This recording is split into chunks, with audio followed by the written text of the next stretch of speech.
Hi guys, welcome back today to another video on Ben Lester Photography. Today I'm going to show you guys how I edited two of the photos that I took when I was out with Lee Ellison in Snowdonia. Now, it was a lovely trip, but we completely got rained off. There was so much fog in the first shot, and the second shot the light was just getting dimmer and dimmer, but we made the most out of what we had.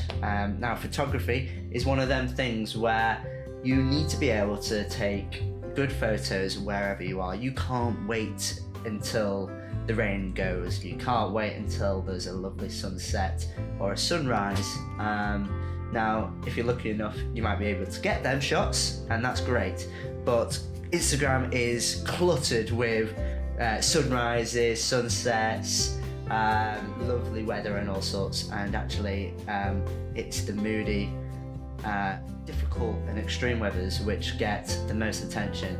So just a word of advice, so these photos I'm actually quite happy with, just because of them factors of the weather being so bad. So we mustered through this weather in Snowdonia, and we got these two shots here.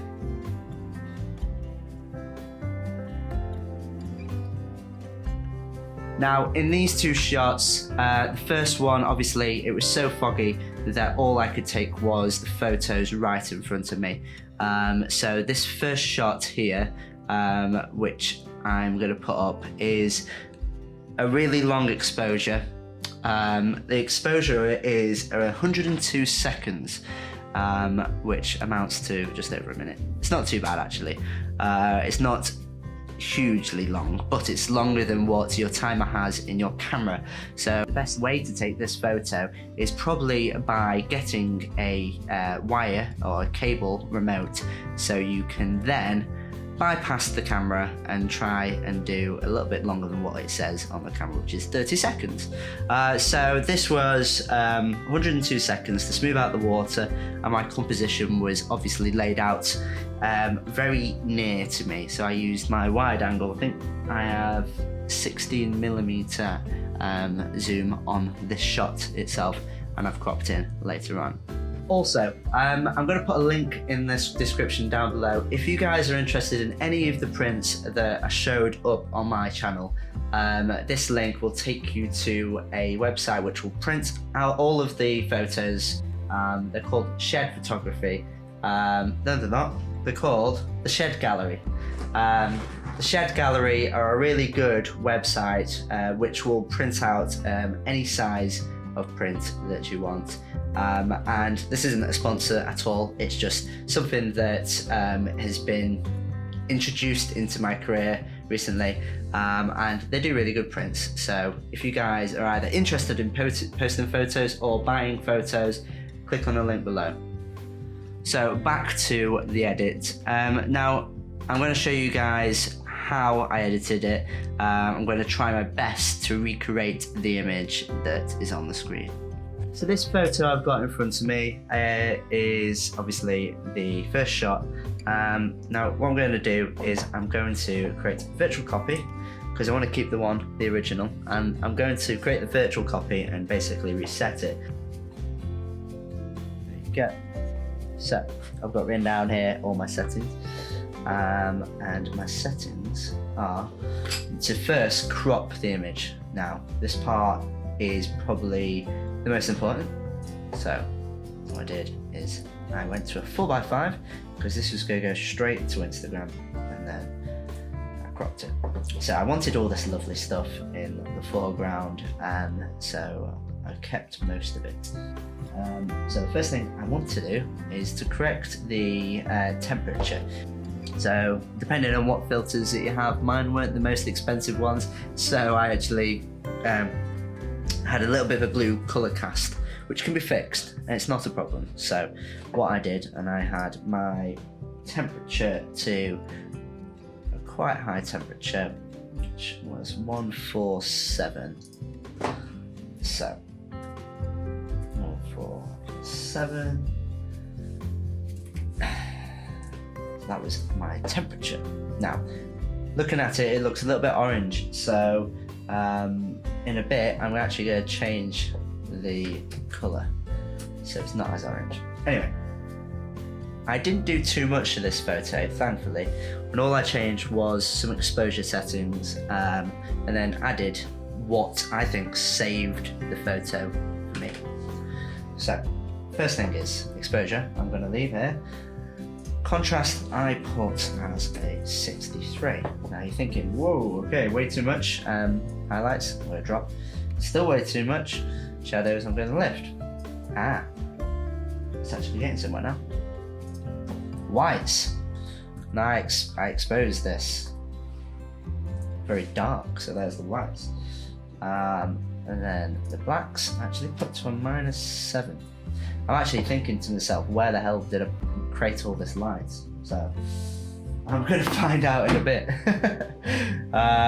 So that's what I had for the tone and all the exposure. I actually added a little bit of clarity as well. I added a little bit of dehaze for this one. And I took away some of the saturation, not too much, or some of the vibrance, I should say. Now, coming into the colour, the HSL panel, what I did here was I changed the aquas all the way over, more or less anyway. So, done that, saturation, I dropped the aquas there, and I dropped the blues to the same spot. Now, it's kind of getting there, just needs a little bit more light. A little bit more. So that's that. Now I think I cropped this a little bit more than what I should have done. I think I got rid of this bit here, so I'm going to lift it up a little bit more. Now, it still doesn't look like the original photo at all yet, so we'll get to it, don't worry.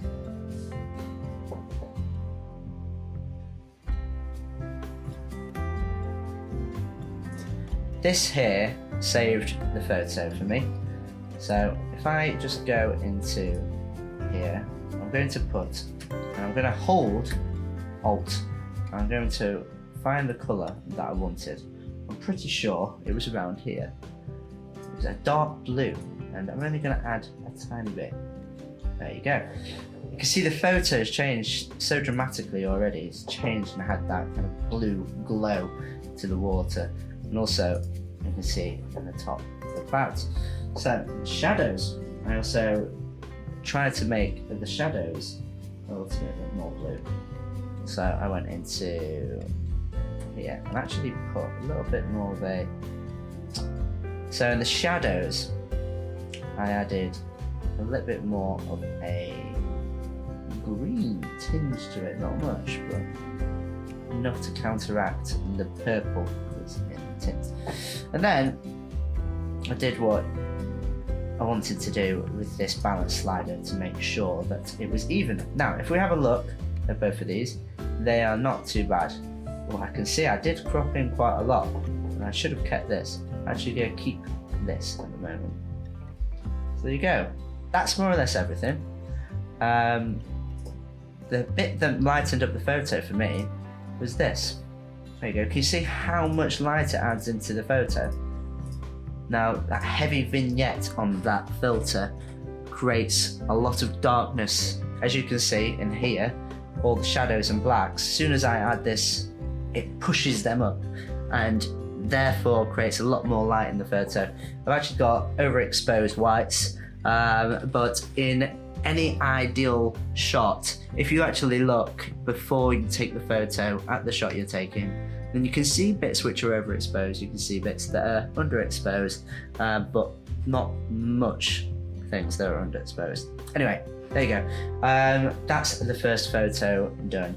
I'm going to leave sharpening to another video. Normally I have a little bit more of a in-depth way of sharpening photos for like Instagram or print, so it depends on what you're really doing. So we'll go more in-depth to that in another video. So to the next photo. The next photo was at the Lone Tree in Clynpaddarn. Now this is at Llanberis in North Wales in Snowdonia. So when we went there, it was actually not too far from this first shot. So let's get into it. this photo is one of my all-time favourite photos. An image which I had in my head before I even took it, and when I got there, I was actually surprised with what was in front of me. Not much water. When I've seen these photos, there's loads of water surrounding this tree, and it was a hard one to take actually because of the dreary day. But long exposure, I just went straight to long exposure, and these help photos drastically in some cases, and in some other cases they don't. So whilst I was waiting for light, I actually just left the camera, and the camera picked up as much as it could. So I put my filter on, did my exposure calculator, and it said something stupid like, I think it was 12 minutes. So I've got here the ideal shot out of probably 5 or 6 different shots. I've got one here which is at 454 seconds. Now if you could do the math on that, be my guest. I think it's around 7 minutes. So I might be wrong, but I'm pretty sure. That's what this created. So you had the sky, which actually was luckily enough displayed right in front of me and went into a V shape. So the wind was either blowing towards me or away from me to create this effect. So what I did with this photo is a little bit of a tricky one, and I'll try and find the actual photo on Photoshop as well. So I started off in Lightroom, as you do, and what it looked like at the beginning was this. A very dark shot, and also a very blue shot created by the color cast on my filter. So I had to create a lot of different things with this, which led to it ending up to be like this. So put the temperature up to 5,000. I kept the tint where it was, boosted the exposure, and I actually didn't do too much with the shadows. I could have done a little bit more, but I wanted to create that moody shot still. The whites were underexposed, so I needed to bring them up. The blacks were not too bad, but I wanted to make sure that they were really good. And then the clarity, I think, helps a lot with this photo. It makes all the edges of the blacks pop. And then also with the dehaze, I always add a bit of dehaze to add a little bit of a moody feel to it. Vibrance, there was some of the colours, especially the blues, and this purple rock here that I wanted to make a little bit more obvious in post. So what happened here was my actual management of files failed me a little bit, but I saved things whilst I was in Lightroom. From what I can see, when I saved stuff from my Photoshop, which I think all I did was a little bit of sharpening, I exported it back into Lightroom. So I've got it here in front of me. Most of this is compiled up with different filters. So I've got this one here, and I've got this one here. I also painted in little bits and bobs, so I can see that I painted in bits and bobs here and here. Not too much. So your photo can be saved quite a lot of the times with these different masks. So if I get rid of them, I'm going to show you that it's not too different to the original. So the only thing that's different is probably a little bit of a colour change and the temperature, and I actually made it a little bit more blue again. If I add these back, as you can see, I've got these rocks in here in front of me and the tree a little bit brighter. So first off, this first filter is for the bottom area of the photo, and all I did was added a little bit of contrast. And contrast, all I did was added a little bit of clarity, never mind. And then with this top filter, as you can see, there's another one which is for the top. I would have exposed it a little bit more brighter and added a little bit more contrast. There you go, that's that. Really nothing interesting here, but important stuff, because as you can see, there's a radial, so without them, with them. Yeah?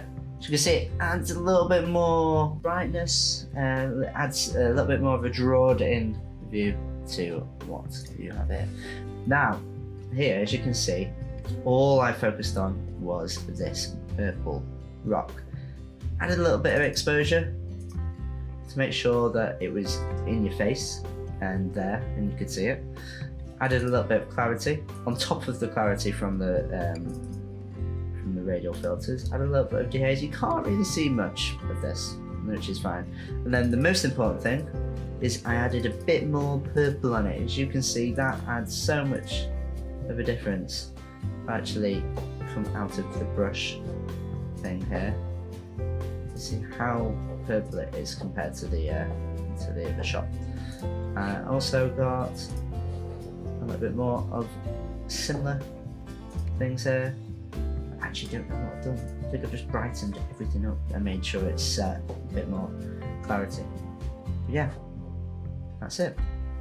So, them are the 2 photos from the Snowdonia trip. I hope you liked it. I'm going to be doing plenty more of these. I've taken so many shots since this trip. I'm just gonna add video after video of different photos that I've taken, and then hopefully you guys can learn a little bit on how I edit, and then obviously use it for your own benefit.